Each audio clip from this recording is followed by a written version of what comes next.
ارے وہ تو زندہ ہے فقط پڑھتا گرا رکھا ہے، وہ تو زندہ ہے فقط پڑھتا گرا رکھا ہے۔ ہمیں بلا تمہید و تاخیر دعوت شکر دینا چاہتا ہوں اس عظیم شخصیت کو کہ جو کسی تعارف کی محتاج نہیں، ایک ایسی عظیم شخصیت کو دعوت دینا چاہتا ہوں کہ جن کا نام لیے بغیر لوگ مجھے پہچانتے ہیں۔ عالم نبی فاضل جلیل مقرر شعلہ بیان عظیم نکتہ دار واضح خوش الحال شمشیر اعلیٰ حضرت حضرت علامہ مولانا مفتی سمر عباس عطاری صاحب تشریف لاتے ہیں آپ کی باروں کی گونج میں۔ ہاتھوں کو اٹھا کے بولیے گا نعرہ تکبیر، نعرہ رسالت، ہاتھوں کو اٹھا کے نعرہ رسالت۔ یا رسول اللہ بگڑے ہو کو کس نے سوارا تیرے بغیر، ارے ڈوبے ہو کو کس نے ابارا تیرے بغیر، اور ہر جزو کائنات کو ہے تیری احتیاط، کیوں کہ ہوتا نہیں کسی کا گزارا تیرے بغیر۔ نعرہ رسالت، نعرہ تحقیق، نعرہ علماء حق اہل سنت، علماء حق اہل سنت۔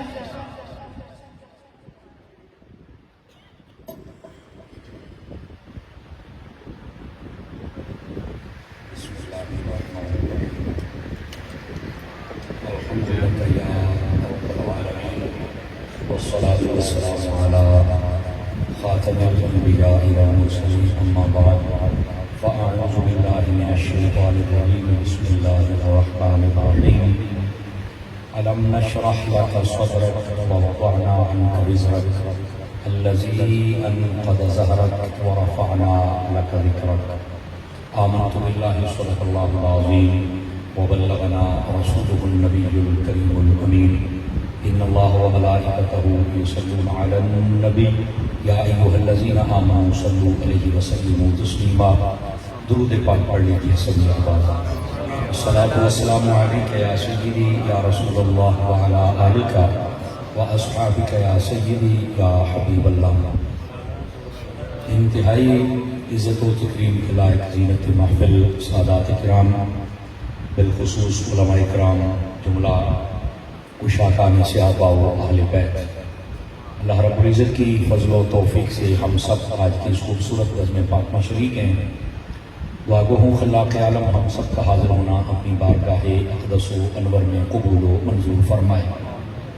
یقیناً بانیان محفل نے بڑی محبت کے ساتھ اس محفل کو ترتیب دیا ہے اور آپ لوگ بھی بڑے ذوق شوق سے تشریف لائے۔ اللہ ہم سب کی حاضریاں قبول و منظور فرمائے۔ یہ جو آپ صاحب آپ کو بتا رہے تھے کہ تھوڑا لیٹ ہو گئے، یہ لیٹ میری وجہ سے ہوئے، میں تھوڑا سا لیٹ آیا ہوں تقریباً 15-20 منٹ، اس کے لیے میں معذرت خواہ ہوں آپ سے۔ مجھے روایتی ذہنوں میں ہوتا ہے کہ یار یہ کون سا جلدی تقریر شروع کرواتے ہیں، لیکن آج یہ تو بھائی 100/100 نمبر لے گئے۔ اللہ ان کو خیر و برکت عطا فرمائے، اور میں انتہائی شکر گزار ہوں اپنے پیارے استاد محترم کا۔ میری مراد استاذ العلماء حسن اہل سنت درویش اہل سنت حضرت علامہ مولانا پیر مفتی محمد تنویر الحسن صاحب المدنی دامزی روح آپ کا، جو کہ ہماری آج اس محفل کی رونق بھی ہیں، صدر محفل بھی ہیں، اور آپ تشریف فرما ہیں۔ آپ ہی کے حکم سے میری یہاں پر آج کی حاضری ممکن ہوئی ہے۔ میں دعا کرتا ہوں اللہ تعالیٰ قبلہ استاذی محترم آپ کو درازی عمر بالخیر نصیب فرمائے، اور جو آپ دین کے ابلاغ کے لیے کام کر رہے ہیں اللہ تعالیٰ اس میں مزید برکات عطا فرمائے۔ دوستان گرامی، میں آپ کی خدمت میں سبق عرض کرتا ہوں، آپ توجہ رکھیں گے تو انشاءاللہ بات کرنے اور سننے کا سکون بھی ملے گا اور سرور بھی میسر آئے گا۔ ای کو بند کریں گے جی، بالکل سادہ کر دیں، بالکل، یعنی وہ پنجابی کہتے ہیں اکا، تھوڑی سی بھی یہ جو آواز ریپیٹ ہوتی ہے نا یہ نہیں ہونی چاہیے، ابھی تھوڑی سی ہے، اکا مکا جدہ غصے کر دے ہو نا وہ تو اکا ہی۔ بہت شکریہ آپ کا، اے کو والے جناب۔ اصل میں یہ استاد صاحب کی وجہ سے ہم پڑھتے رہے ہیں، عادت ایک بنی ہوئی ہے کہ بات جو کرے اس کی بھی سمجھ آئے اور جس سے ہم بات کریں اس کی بھی سمجھ آئے۔ تو آپ کے علم میں ہے کہ یہ جو تقریریں ہوتی ہیں نا یہ کانوں کے چسکے کے لیے تو ہوتی نہیں، یہ ہوتی ہیں تربیتی نشستیں، اس میں سے ہم نے کچھ نہ کچھ سیکھنا ہوتا ہے۔ اس لیے میں نے گزارش پیش کی ہے تاکہ جتنے بھی حضرات بیٹھے ان سب کو سمجھ آ سکے کہ یہاں پر کیا بات ہو رہی ہے۔ آئیے ایک حدیث شریف سے میں بات کا آغاز کرتا ہوں۔ حضور سرور عالم نور مجسم رسول مکرم صلی اللہ علیہ وآلہ واصحابہ وبارک وسلم، آپ کا فرمان اقدس ہے، من صلی علیہ 50 مرۃ فی کل یوم صافحتہ یوم القیامہ۔ حضور فرماتے ہیں کہ جو بندہ اپنی عادت بنائے کہ وہ روزانہ کی بنیاد پر میری ذات پر 50 مرتبہ درود پاک پڑھے گا، کل بروز قیامت میں اس کے ساتھ مصافحہ فرماؤں گا۔ مصافحہ سلام لینے کو کہتے ہیں، اور یہ بہت بڑی سعادت ہے کہ کوئی 50 مرتبہ درود پاک پڑھے تو اس کو یہ سعادت میسر آئے۔ اور یہ بھی بات ذہن نشین فرما لیجئے، جتنا زیادہ درود پڑھتے جائیں گے اتنی زیادہ برکات میسر آئیں گی۔ میں آپ کا شوق بڑھانے کے لیے ایک بات اور عرض کرتا ہوں۔ مفتی احمد یار خان نعیمی رحمۃ اللہ علیہ، آپ نے مرآت شرح مشکات کے اندر لکھا ہے، قیامت والے دن یہ جتنی مکھیاں ہوں گی نا، ان کو بھی اللہ تعالیٰ اور ان کو جہنم میں بھیجنے کا مقصد یہ نہیں کہ ان کو عذاب دیا جائے گا، بلکہ ان کو اللہ اکبر، یا رسول اللہ، سیدی مرشدی، یا نبی یا نبی، سیدی مرشدی، یا نبی یا نبی، غلام ہے رسول کے غلام ہے، غلامی رسول میں موت بھی قبول ہے، ہو نہ عشق مصطفیٰ زندگی فضول ہے، ہو نہ عشق مصطفیٰ زندگی فضول ہے، تاجدار ختم نبوت زندہ باد زندہ باد، تاجدار ختم نبوت زندہ باد زندہ باد، لبیک لبیک لبیک یا رسول اللہ، لبیک لبیک لبیک یا رسول اللہ، لبیک لبیک لبیک یا رسول اللہ، لبیک لبیک لبیک یا رسول اللہ۔ ماشاءاللہ۔ مفتی احمد یار خان نعیمی رحمۃ اللہ علیہ، آپ نے لکھا ہے کہ یہ جتنی مکھیاں ہوں گی قیامت والے دن اللہ ان کو جہنم میں بھیجے گا، لیکن اس لیے نہیں کہ ان کو کوئی عذاب ہوگا، بلکہ اس لیے کہ جو جہنمی ہوں گے ان کے عذاب میں اضافے کا سبب بنے گی۔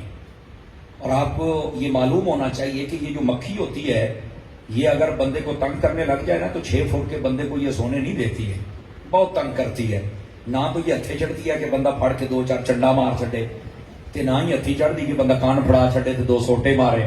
تو مطلب یہ کہ آپ نے دیکھا ہے چھوٹی سی مکھی ہوتی ہے اور 6 فٹ کے بندے کو یہ سونے نہیں دیتی۔ توجہ ہے بھی، آپ سب فرنٹ سیٹوں والے میری طرف دیکھیں، تقریر میں پیا کرنا میرے حال دیکھو، یہ ہوں پیچھے مڑ کے ویکھتے نے بھی چسکے لاؤ بھی مولوی چنگا کراریاں گلاں کردا ہے۔ آپ بس سنیں، میں انشاءاللہ آپ کا سارے ذوق پورے کروں گا اللہ کے فضل سے، آپ صرف توجہ رکھیں میری طرف۔ تو یہ جو مکھی ہوتی ہے اس کا تنگ کرنا یہ بھی عذابوں میں سے ایک عذاب ہے۔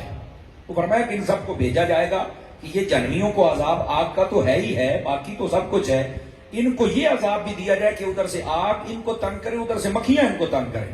لیکن وہیں پہ مفتی صاحب نے ایک بڑے کمال کی بات لکھی جو ہمارے شوق کو مزید برکت دے گی، اور وہ یہ ہے، فرماتے ہیں کہ ایک قسم کی مکھی ہے جو جہنم میں نہیں جائے گی، اور اس کا نام ہے شہد کی مکھی۔ شہد کی مکھیاں جہنم میں نہیں جائیں گی۔ تو ساتھ وجہ بھی بتائی کہ کیا وجہ کیا ہے کہ وہ کیوں نہیں جائے گی۔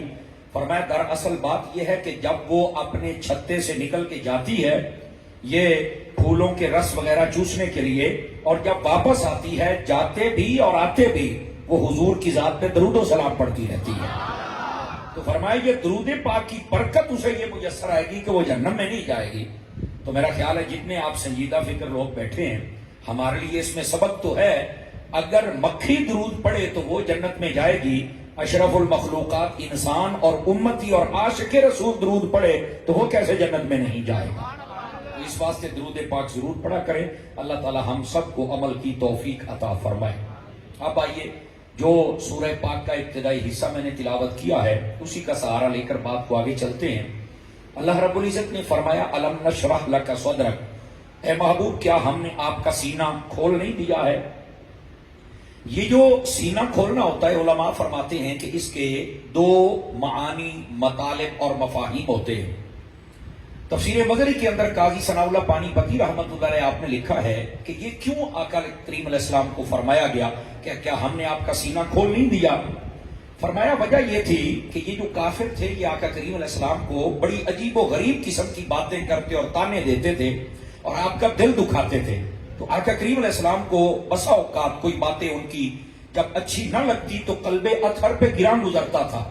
تو اللہ رب العزت نے فرمایا حبیب ہم نے آپ کا سینہ کھول دیا ہے. مطلب کیا تھا کہ آپ کو اخلاقیات اتنی عطا فرمائی ہیں کہ آپ دل برداشتہ ہو کے ان کی زبان میں جواب نہیں دیں گے جیسے یہ کرتے ہیں، بلکہ آپ صبر فرمائیں گے اور اس کے بعد آپ اخلاقیات کے ساتھ بھرپور وہ جواب دیں گے کہ یہ دشمن ہو کر بھی آپ کا کلمہ پڑھنے پر مجبور ہو جائیں گے. یا اگر کلمہ نہ پڑھے تو کم از کم یہ آپ کی تعریف ضرور کریں گے، یار ہم اتنا کچھ کرتے ہیں لیکن یہ مسلمانوں کے نبی کو کیا اللہ نے شفاعت عطا کی، شامع عطا کی، کمال عطا کیا کہ ہماری کسی بےہودگی کا جواب یہ ہمارے انداز میں نہیں دیتے بلکہ سنجیدگی کے ساتھ اس کا جواب دیتے. تو ایک تو تفسیر مظہری میں یہ لکھا سینہ کھولنے کا مطلب کہ آپ کو اللہ پاک نے قوت برداشت بہت عطا فرمائی تھی، لیکن اس کے ساتھ ساتھ دو معانی اور بھی ہیں، توجہ ہو تو وہ بھی سنا دوں آپ حضرات کو. فرماتے ہیں کہ ایک سینہ کھولنے کا مطلب یہ ہوتا ہے کہ اللہ رب العزت کسی کو حکمت عطا کر دے، دانائی عطا کر دے، معاملہ فہمی کی طاقت عطا کر دے، اس کو تفکر اور تدبر کی وہ دولت عطا کر دے کہ باقی سارے لوگوں سے وہ بالکل اوپر والے درجے پہ آ جائے. تو فرمایا اس کو شرح صدر بھی کہتے ہیں. اللہ رب العزت ان کو وہ شان عطا کرے، حکمت، تفکر، تدبر، معاملہ فہمی کی قوت عطا کرے کہ وہ جیسا موقع ہو، جو موقع ہو، وہاں پر جو بھی بات کرے تو فائنل ڈیسیجن اسی بات کو لیا جائے اور بڑے بڑے صاحب رائے جہاں پیچھے رہ جائیں اور جس کی رائے سب سے اوپر ہو اس کے لیے یہ کہا جاتا ہے کہ ہم نے اس کا سینہ کھول دیا ہے. اور کائنات میں میرے حبیب سے بڑھ کے کون صاحب رائے؟ تو اس کا ایک مطلب یہ ہے کہ روحانی طور پر اللہ رب العزت نے اپنے حبیب پاک صلی اللہ علیہ وسلم کا سینہ کھول دیا تھا. آپ کو علم، حکمت، تفکر، تدبر، دانائی بہت زیادہ عطا فرمائی. اس کی میں ایک مثال آپ کو دے دوں تاکہ مسئلہ سمجھنے میں آسانی ہو جائے. نبی پاک صلی اللہ علیہ وآلہ وسلم آپ کی عمر مبارک ابھی 35 برس تھی. 5 سال رہتے تھے اعلان نبوت میں، ابھی پردے میں سب کچھ چل رہا تھا. یہ تمام اہل تفسیر اور اہل سیر نے لکھا اس بات کو، اور جتنے سیرت نگار ہیں انہوں نے بھی لکھا اس بات کو. آقا کریم علیہ السلام کی عمر تھی 35 برس. خانہ کعبے کے اندر جتنے قبیلے رہتے تھے نا قرب و جوار میں، انہوں نے کہا کہ یہ اللہ کا گھر ہے، اس کو نا نئے سرے سے تعمیر کرتے ہیں. یہ بھی یاد رکھیں یہ جو خانہ کعبہ سے یہ پہلے سے مشہور تھا کہ یہ اللہ کا گھر ہے، یہ پہلے سے ہی مشہور تھا. ان کو معلوم تھا حضرت ابراہیم علیہ نبینا علیہ السلام جب سے آپ نے بنایا اس وقت سے یہ مشہور تھا. اب ہوا کیا کہ انہوں نے خانہ کعبے کو گرایا اور سب لوگوں نے مل کر خانہ کعبے کی تعمیر کی. جب وہ خانہ کعبہ بن گیا جس کا ہم طواف کرتے ہیں، اللہ سب کو نصیب فرمائے، آمین کہہ سکتے ہیں آپ حضرات، ہو سکتا ہے قبول ہو جائے. تو جس کا ہم طواف کرتے ہیں اس کی بات ہو رہی ہے. جب وہ تیار کر دیا گیا، بات آ گئی حجر اسود لگانے کی. اب حجر اسود لگانے کی جب باری آئی نا تو وہ جو قبیلے تھے 8 تھے یا 10 تھے جتنے بھی تھے، ان میں سے ایک قبیلہ تھوڑا تکڑا تھا اور اس کا سردار بھی تکڑا تھا. وہ کہنے لگا کہ حجر اسود میں لگاؤں گا. تو باقیوں نے کہا بھی آپ کیوں لگائیں گے؟ اس نے کہا جی اس لیے کہ یہ صدیوں تک ایک نام چلے گا کہ حجر اسود کس نے لگایا تو میرا نام رہے گا. تو باقی کہنے لگے بھی پھر تیار بھی تو نے کعبہ کر دینا تھا، تیرا نام ہی چلتا رہتا. اور جب بنانا تھا تو تب تو سبھی کو کہتے تھے اٹا لے آؤ تے پتھر لے آؤ تے گارا لے آؤ تے بڑا ثواب ہوتا ہے کہ ہوں حجر اسود والی سانو کو نہیں ثواب ہوتا، ہوں تینوں ہی ہونا ہے. جو نہیں فرمائی آپ حضرات نے. اب وہ الجھ پڑے وہاں پر، تلواریں نکل آئیں، قریب تھا کہ جناب لڑائی ہو جاتی. فیصلہ یہ ہوا ان کے درمیان کہ سارے بندے رات کو سو جائیں، خانہ کعبے کے اندر 2 بندوں کا پہرا لگا دیا جائے، ساری رات وہ جاگے، باقی سارے سو جائیں.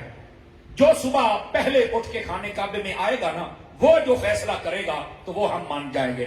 چونکہ ان کا مطلب یہ تھا کہ ایڈے تسی کعبے کو جو لاگ رہے ہو تو ٹائم کے نال اٹھ کے آ جاؤ نا. پھر اب ان کا مطلب یہ تھا. اب سارے سو گئے، اللہ نے بھی سب پر نیند کو غالب کر دیا.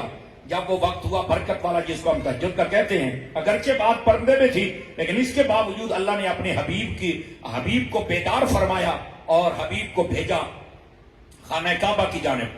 جب آپ آئے نا تو ان پہرے داروں نے دیکھا تو کہنے لگے جا صادق و امین، یار وہ آ گئے جنہوں نے کبھی جھوٹ نہیں بولا، ہمیشہ سچ ہی بولا ہے، اور وہ آ گئے جنہوں نے کبھی امانت میں خیانت نہیں فرمائی. یار یہ تو کمال ہو گیا. ہمارے تو پہلے توجہ ہی نہیں تھی ان کی طرف، یہ آ گئے، یہ جو فیصلہ کریں گے کمال ہی ہو جائے گا۔ انہوں نے سب کے دروازے کھٹکھٹائے، اٹھایا، تسی ستے پئے ہو، آن والے تھے، آ گئے۔ آواز کمزوروں والی ہے، تھوڑا جوانوں والی، آنے والے تو آ گئے، آپ ابھی سوئے ہوئے ہیں۔ وہ سبھی اٹھ کے آئے، دیکھا تو حضور بیٹھے ہوئے، ابھی 35 سال عمر ہے، کسی کو نہیں پتا یہ کون ہے۔ لیکن ہوا کیا، وہ کہنے لگے کہ یہ مسئلے کا آپ کو پتا ہے، آپ فیصلہ کر دیں۔ فرمایا جی کتنے ہیں سردار تمہارے؟ انہوں نے بتایا 8 یا 10۔ فرمایا سارے میرے نال آ جاؤ۔ نبی پاک علیہ السلام نے ان کو اپنے ساتھ لے لیا اور آپ وہاں چلے گئے جہاں حجر اسود تھا، وہ ایک حویلی کے اندر رکھا ہوا تھا۔ وہاں پہنچے تو نبی پاک علیہ السلام نے اپنی وہاں چل کے چادر بچھائی، چادر بچھانے کے بعد حجر اسود اس کے بیچ میں رکھ دیا۔ اب دیکھیے اللہ نے آپ کو کیسا شرح صدر عطا فرمایا، کیسا روحانی طور پہ سینہ کھولا، علم، حکمت، تفکر، تدبر، دانائی کتنی عطا فرمائی۔ فرمایا سارے سردار آ جو، سارے آ گئے۔ ایک سے کہا یہاں سے پکڑ، دوسرے کو یہاں سے، تیسرے کو یہاں سے، چوتھے کو یہاں سے، پانچویں کو یہاں سے، چھٹے کو یہاں سے، سب نے جب پکڑ لیا فرمایا چکو بھئی حجر اسود لے کے چلو کعبے والے پاس ہے۔ اب سب نے اٹھایا۔ جب راستے میں جا رہے ہیں تو حضور نے پوچھا بتاؤ بھی حجر اسود کس نے اٹھایا؟ تو سارے ہنسن لگ پے، جی سارے ہی چکے ہیں جی۔ اچھا تو لڑائی ہو گئی۔ یہ ہے اللہ رب العزت نے جو اپنے حبیب کو قوت فیصلہ عطا فرما، جس کو دانائی اور حکمت کہتے ہیں، سمجھ آئی؟ اچھا جب حجر اسود وہاں پہنچ گیا نا تو بعض محبت والوں نے یہاں یہ بھی نقطہ دیا ہے، حضور نے فرمایا اتنی دور تم اٹھا کے لے آئے ہو، اگر اجازت دے دو تو چادر میں سے اٹھا کے دیوار میں محمد نہ لگا دو؟ انہوں نے کہا جی آپ لگا سکتے ہیں۔ نبی پاک علیہ السلام نے حجر اسود بھی لگا دی، لڑائی بھی ختم ہو گئی، تلواریں بھی اپنے نیاموں میں چلی گئی۔ اللہ رب العزت نے حجر اسود بھی اپنے حبیب کے ہاتھوں سے لگوایا، جو نہیں فرمائی۔ یہ ہے شرح صدر کا مطلب کہ اللہ رب العزت فرماتا ہے الم نشرح لک صدرک، اے محبوب ہم نے آپ کا سینہ کھول نہیں دیا، آپ کو قوت، فیصلہ، حکمت، دانائی، تفکر، تدبر یہ عطا فرمایا۔ اور یاد رکھیں یہ قوت جس کو مل جائے وہ بندہ کائنات والوں کے لیے بھی خیر ہوتا ہے، خیر کا باعث بنتا ہے۔ اور انسان کا جو وجود ہے نا، توجہ میری طرف رہ سکتی ہے آپ حضرات کی، جو انسانی وجود ہے یہ اگر باعث خیر ہو تو پھر ہی یہ وجود اچھا ہے، اور اگر یہ وجود شر بن جائے تو پھر اس کا کوئی فائدہ نہیں ہے۔ انسان کا وجود خیر ہونا چاہیے جس سے لوگوں کو بھلائی ملے، راحت ملے، سکون ملے۔ اور اگر وجود ایسا ہو کہ لوگ تکلیف میں رہیں، لوگوں کو درد پہنچے، تو پھر یہ وجود یہ ایک 6 فٹ کا لاشا پھرتا ہے، اس کا کوئی فائدہ نہیں ہے۔ لہٰذا اپنی اصلاح کیجئے، اپنے وجود کو وجود خیر بنائیے، گھر والوں کے لیے بھی خیر بنیے، باہر والوں کے لیے بھی خیر بنیے۔ اور یہ نبی پاک صلی اللہ علیہ وآلہ وسلم آپ کی جو شان اقدس تھی میرے رب نے وہ بھی واضح فرمائی۔ لیکن یہیں پر میں ایک بات اور بھی آپ کی خدمت میں عرض کروں، تھوڑا توجہ فرمائیں گے، عرض کر دوں آپ حضرات کو، دھیان فرمائیے گا۔ یہ ہے میرے آقا صلی اللہ علیہ وسلم کی شان اقدس۔ اللہ نے خود فرمایا الم نشرح لک صدرک، کیا ہم نے آپ کا سینہ کھول نہیں دیا؟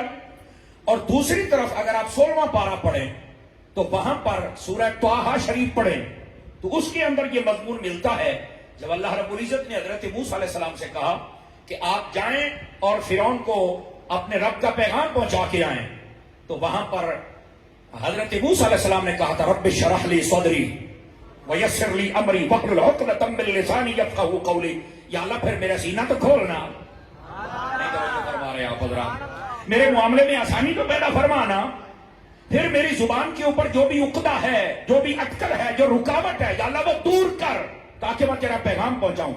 ایک طرف حضرت موسیٰ علیہ السلام ہیں، وہ خود مانگ رہے ہیں کہ یا اللہ میرا سینہ کھول دے، ایک طرف حبیب ہے، مانگا نہیں، رب کہتا ہے ہم نے کھول دیا ہے۔ سمجھ آ رہی ہے؟ یہ کلیم و حبیب میں فرق بھی ہے، ہیں وہ بھی شان والے نبی، بڑے لاڈلے نبی ہیں، پر یہ صرف نبی نہیں محبوب نبی ہیں۔ سمجھ آ رہی؟ یہ حضور اکرم صلی اللہ علیہ وسلم کی شان اقدس ہے۔ تفسیر روح البیان کے اندر اسی آیت کے تحت لکھا ہے، ایک صحابی حضور کی خدمت میں حاضر ہوئے، یا رسول اللہ صلی اللہ علیہ وسلم یہ بتائیے کہ انسان کا سینہ کیسے کھل سکتا ہے؟ اس نے سوال کیا، حضور اکرم علیہ السلام نے جواب دیا جب اللہ تعالیٰ اپنا نور کسی مومن کے سینے میں داخل کر دے تو اس کا سینہ کھول دیا جاتا ہے۔ میرا خیال ہے اس بات کو میں ایک مثال سے سمجھا دوں تو بڑی جلدی آپ کو سمجھ آ جائے گی۔ جو بچے آپ جتنے بیٹھے ہیں، آپ کے اگر 2 بچے ہیں تو ایک کو حافظ بنائیے اور ایک کو آپ دنیا پڑھا سکتے ہیں. دونوں کو بھی حافظ و عالم بنائیے تو دنیا والا شاید آپ کا جنازہ صحیح نہ پڑھ سکے, یہ حفظ کرنے والا اور دسویں کرنے والا اچھا جنازہ پڑھ لے گا آپ کا, اور انشاءاللہ معاشرے کے اندر عزت پائے گا انشاءاللہ اللہ کے فضل سے. اگر اس کو اخلاص کی دولت نصیب ہو گئی تو ٹکر پاڑ ہو یا تو پھر میں کچھ کہہ نہیں سکتا, پھر اس کو دھکے کھانے پڑیں گے, یہ ایک الگ مسئلہ ہے. اخلاص اللہ کی رضا کی نیت ہو تو مدینہ مدینہ تو جو ہے کہ کوئی نہیں آپ رہا. لیکن دھیان میری طرف رکھیے, اگر آپ نے ایک بچے کو حافظ بنا دیا اور دوسرے کو دنیا پڑھائی تو آپ عمومی طور پہ دیکھتے ہوں گے اے یار منڈے بہ سکتے ہو یار, میں نا تھوڑا جا پریشان ہو رہا, ناراض نہ ہو, بٹھاؤ بھائی ایک دو منڈے جڑے انتظامیہ والے کھلوتے ہو نا, میں نا اصل میں تھوڑا سا پریشان ہو جاتا ہوں, میں نے نا تقریر بھولنے تے آ جاتی ہے. بیٹھے رہیں حضرات, جتنے بچے بھی ہیں نا بیٹھ جائیں میرے چاند. یہ بھاگم بھاگ والا سلسلہ بند کریں اور بے چینی اپنی ختم کر کے نا ذرا میری طرف دیکھیں, میں آپ کو سبق سنا رہا ہوں.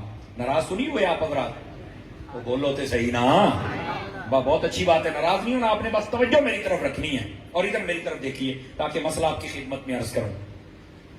آپ ایک بچے کو حافظ بنا دیں اور ایک بچے کو آپ دنیا پڑھائیں. جو حافظ ہوگا وہ دوسرے سے زیادہ نمبر بھی اچھے لے گا, وہ دوسرے سے زیادہ لائق بھی ہوگا, تیز بھی ہوگا, سمجھ آ رہی ہے؟ اور بسا اوقات کو اس سے پہلے بالکل سیٹلمنٹ بھی ہو جاتا ہے, مکان بھی بنا لیتا ہے.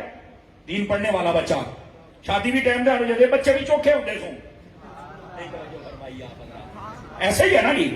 اچھا یہ کیا وجہ ہے؟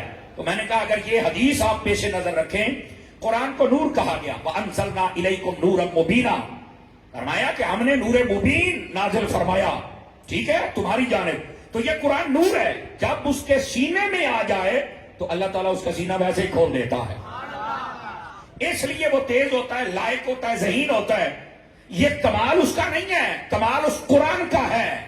اللہ نے اسے شہادت بخشی کہ اس نے اپنے یہ سینے میں کے اندر دل میں محفوظ کر لیا, اس کی وجہ سے اس کا سینہ کھول دیا جاتا ہے. سمجھ آ رہی ہے میری بات کی؟ تو کلمے کو بھی نور کہا گیا, ایمان کو بھی نور کہا گیا, قرآن کو بھی نور کہا گیا. یہ ساری نوری چیزیں ہوتی ہیں. ان سب چیزوں سے محبت کیجیے, انشاءاللہ سینہ کھل جائے اور آخری اللہ عطا فرمائے گا. تو ایک مطلب یہ ہے الم نشرح لک صدرک, اے محبوب ہم نے آپ کا سینہ کھول نہیں دیا, مطلب روحانی طور پر آپ کو وہ کمالات عطا فرمائے کہ بڑے کمالوں والے بھی نیچے ہیں, آپ سب کے امام ہیں. ٹھیک ہے, دوسری بات الم نشرح لک صدرک, اے محبوب ہم نے آپ کا سینہ کھول نہیں دیا. اس کا ایک مطلب یہ ہوتا ہے پریکٹیکلی طور پر سینہ کھولنا, فزیکلی طور پر.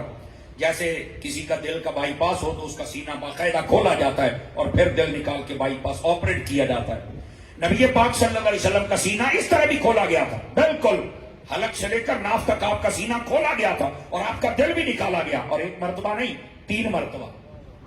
بعض علماء نے 2 مرتبہ کا قول کیا, بعضوں نے 4 مرتبہ کا, اور جو اصح ترین قول ہے وہ 3 مرتبہ کا ہے. پہلی مرتبہ جب حضور بچپن میں تھے, اما حلیمہ سعدیہ کے گھر تھے رضی اللہ عنہ. دوسری مرتبہ جب 40 سال عمر ہوئی اور وحی کی ابتدا ہونی تھی. اور تیسری مرتبہ جب آپ نے معراج پہ جانا تھا, معراج کی رات, آپ کا 3 مرتبہ سینہ کھولا گیا. لیکن یہاں بھی ایک کمال کی یہ کھولا کیوں گیا؟ تینوں مرتبہ اللہ نے اپنے حبیب کو حکمت عطا فرمائی. سمجھ آ رہی ہے؟ تینوں مرتبہ حکمت عطا فرمائی. بچپن میں حکمت کیا تھی؟ جب بچہ پیدا ہوتا ہے نا تو اس کے دل کے ساتھ ایک لوتھڑا ہوتا ہے جس کو کہتے ہیں باعث. مفسرین نے یہی لفظ لکھا ہے. باعث کا معنی ہوتا ہے ابھارنے والا. یہ بچے کو کھیل کود کی طرف ابھارتا ہے. ٹھیک ہے, تو حکمت یہ تھی کہ اللہ نے اپنے حبیب سے وہ باعث کو نکال کر اپنی رحمت عطا فرما دی. فرمایا حبیب آپ کھیلنے تو نہیں آئے, آپ تو سب کے رہنما و رہبر و ہادی بن کے آئے. تو یہ حکمت تھی اس وقت تاکہ عام بچوں سے ممتاز اور جدا آپ رہیں. جب 40 سال کی عمر شریفہ ہوئی تو اس وقت چونکہ وحی کی ابتدا ہونی تھی اور وحی کا بوجھ برداشت کرنا کو آسان تو نہیں ہے. حضرت مولا مرتضی شیر خدا رضی اللہ عنہ آپ فرماتے ہیں حضور میری گود میں آرام فرما رہے تھے, وحی آنا شروع ہو گئی. فرمایا کہ میرے گھٹنے کے اوپر آپ کا سر اقدس تھا, اتنا وزن مجھے محسوس ہوا کہ لگتا ہے کوئی پہاڑ میرے گھٹنے کے اوپر کسی نے رکھ دیا ہے. اتنا بوجھ تھا ایک وحی کے آنے کا. صدقے جاؤں میرے محبوب پر پورا قرآن دل مصطفیٰ پہ نازل ہو گیا اور آپ نے کبھی بوجھ محسوس نہیں فرمایا. اللہ نے وہ طاقت عطا فرمائی تھی جب وحی کی ابتدا ہونی تھی, اس لیے سینے کو شق کیا گیا اور وہ طاقت خاص آپ کو عطا کی گئی. تیسری مرتبہ جب معراج پہ جانا تھا اور اللہ کا دیدار کرنا تھا. اللہ کا دیدار آپ کو پتا ہے دنیا میں کوئی نہیں کر سکتا. ہاں ایک میں یہاں پر استثناء کر دوں, عالم نیند میں بندہ ہو تو نیند میں رب کا دیدار ہو سکتا ہے. یہ جمہور علماء اہل سنت ان کے میں جو متفقہ بات ہے وہ آپ کی خدمت میں عرض کر رہا ہوں. جاگتے ہوئے سر کی آنکھوں سے کوئی نہیں دیکھ سکتا. ہاں ایک نے دیکھا ہے اور وہ تیرے اور میرے محبوب کی ذاتی اقدس ہے جن کا نام نامی اسم گرامی محمد صلی اللہ علیہ وسلم آپ نے دیکھا ہے. یہ یاد رکھ لیں, اور یہ حضور کی خصوصیت ہے. بس اوقات بعض لوگ کہتے ہیں اللہ کو تو کوئی دیکھ ہی نہیں سکتا, تو میں نے کہا معراج بنی معراج اس لیے ہے کہ حبیب نے اسے دیکھا ہے جسے کوئی دیکھ سکتا ہی نہیں. تبھی تو یہ معراج بنی ہے. اگر خواب کا ہی مسئلہ ہوتا تو بیٹے اس کو کون پھر معراج کہتا. ابھی تو بھی خواب میں ہے, اٹھ منہ چٹا کی شاکی مار, تینوں بھی پتہ لگے جو نہیں فرما رہے آپ. ٹھیک ہے, یہ جو کہتے ہیں خواب میں ہی معراج ہوئی, میں کہا کوڑی چھان تھلے بانو بچہ, یہ تو چھوٹا ہے, تھوڑا سا پڑھ پھر تجھے پتا چلے کہ حضور کی شان کیا ہے. توجہ ہے کہ کوئی نہیں آپ. تو یہ حکمتیں تھی. تو فزیکلی طور پر اینڈ پریکٹیکلی طور پر یعنی حقیقی طور پر بھی حضور کا سینہ کھولا گیا ہے. لیکن یہاں پر بھی ایک نقطہ اگر آپ توجہ فرمائیں تو عرض کر دوں آپ حضرات کو. تینوں مرتبہ آپ پڑھ کے دیکھ لیں حضرات علماء کرام کو, تینوں مرتبہ. اور بالخصوص یہ جہاں پر مسلم شریف کے اندر علامہ غلام سعیدی صاحب رحمۃ اللہ علیہ نے یہاں بحث فرمائی نا اور تبیان القرآن کے اندر, تو آپ نے بڑے باشگاف لفظوں میں لکھا, آقا کریم علیہ السلام نے فرمایا بلا وجہن بلا تمن, فرمایا جتنی مرتبہ میرا سینہ شک ہوا نہ مجھے درد ہوتی تھی نہ میرا خون نکلتا تھا. سینہ بھی کھلا ہے, سب کچھ ہوا ہے, دل بھی نکالا گیا ہے, لیکن فرماتے ہیں نہ مجھے درد ہوئی اور نہ ہی میرا خون نکلا تھا. تو پھر عقل سے سوچ کے بتاؤ نورانیت ہے کہ نہیں ہے؟ اللہ نے اپنے حبیب پاک صلی اللہ علیہ وسلم کو یہ کمال بھی بخشا ہے. اور یہاں بات دور نہ چلی جائے, میں ذرا ایک بات اور آپ کی خدمت میں عرض کروں. نبی پاک صلی اللہ علیہ وآلہ وسلم آپ کے سینہ کھولنے کے دو مطلب تھے. تیسرا قول پہلا تھا تفسیر مدری کے حوالے سے, وہ بھی میں بتا چکا. تو یہ دو مرتبہ دو طریقے روحانی طور پر اور حقیقی طور پر آپ کا سینہ کھولا گیا تھا. تو محبوب پاک علیہ السلام کا جس اعتبار سے بھی دیکھا جائے سینہ کھولا, اللہ نے حضور کے کمال اور شرف کو بڑھایا ہے. الم نشرح لک صدرک, اے محبوب کیا ہم نے آپ کا سینہ کھول نہیں دیا؟ ایک مطلب تو یہ. اب ذرا آئیے اگلی آیت پر توجہ ہے تو آگے پڑھوں. وَوَضَعْنَا عَنْكَ وِزْرَكَ, فرمایا کیا ہم نے آپ کا بوجھ اتار نہیں دیا ہے؟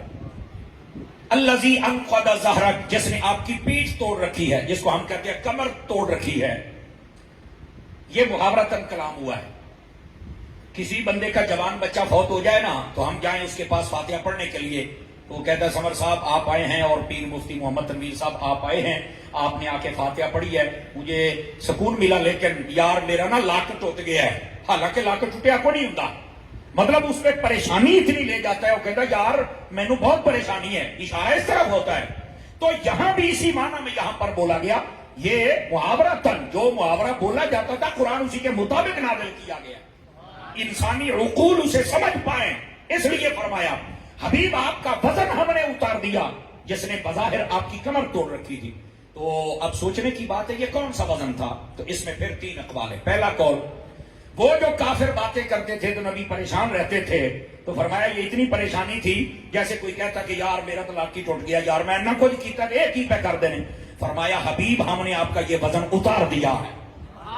جو نہیں فرمائی آپ حضرات نے, محبوب ہم نے آپ کو ہر قسم کی پریشانی سے نکال دیا ہے, ہر قسم کی پریشانی سے. ایک قول اس کا یہ ہے. اب دوسرا قول کیا ہے؟ توجہ میری طرف نہیں ہو رہی آپ حضرات کی. دو چار بندے جب دائیں بائیں دیکھتے ہیں تو مجھے نا گھولنے کو آ جاتی ہے. بات بڑی کمال کی ہے جو اب آپ کی خدمت میں عرض کر رہا ہوں. فرمایا کہ اس کا کیا مطلب ہے کہ ہم نے آپ کا بوجھ ہلکا کر دیا؟ پہلا تو وہ کافروں کی باتوں پر صبر اور قوت اور طاقت عطا کر دی, یہ تو ٹھیک ہے, یہ بوجھ ہلکا ہو گیا. اور بھی کچھ, جی ہاں دو اور بھی ہیں. ایک تھا شریعت کی سختی کا بوجھ. حبیب بہت پریشان رہتے تھے صلی اللہ علیہ وسلم کہ پہلی امتوں میں جو شریعتیں تھی, جو احکام تھے وہ تو بڑے سخت تھے, میری امت کا کیا بنے گا؟ بڑے پریشان رہتے تھے. وہ نبی تیری میری خیر مانگتے تھے, ہماری فکر میں رہتے تھے, ہماری یاد میں رہتے تھے. ہمیں مصطفیٰ کی یاد میں رہنا چاہیے. سمجھ آ رہی ہے؟ اب ذرا اگلی بات بھی سنیے اور بڑی توجہ طلب بات ہے. نبی پاک علیہ السلام جب بہت پریشان ہوئے, اللہ نے قرآن کی آیت نازل فرمائی, محبوب ہم نے آپ کا بوجھ اتار نہیں دیا. جس نے بظاہر آپ کی پیٹھ توڑ رکھی تھی. کیا مطلب؟ آپ دیکھیں ہمارے لیے کیسے آسانیاں ہیں. پہلی امتوں کے اندر ایک جگہ ہوتی تھی جہاں پر نماز پڑھنے کا حکم ہوتا تھا. اپنے گھر پر کہیں اور آپ نماز نہیں پڑھ سکتے تھے. ٹھیک ہے, ایک مسجد ہوتی تھی بس, جہاں پر نبی نشاندہی کر دے, ختم, خلاص, اس کے بعد تم کہیں نہیں پڑھ سکتے. لیکن جب امت مصطفیٰ کی باری آئی, فرمایا حبیب تیرے صدقے میں تیری امت پر یہ فضل کیا ہے, آسانی کی ہے, یہ جہاں چاہیں اپنے رب کو سجدہ کر کے نماز پڑھ سکتے ہیں. آسانی ہوئی کہ کوئی نہ ہوئی؟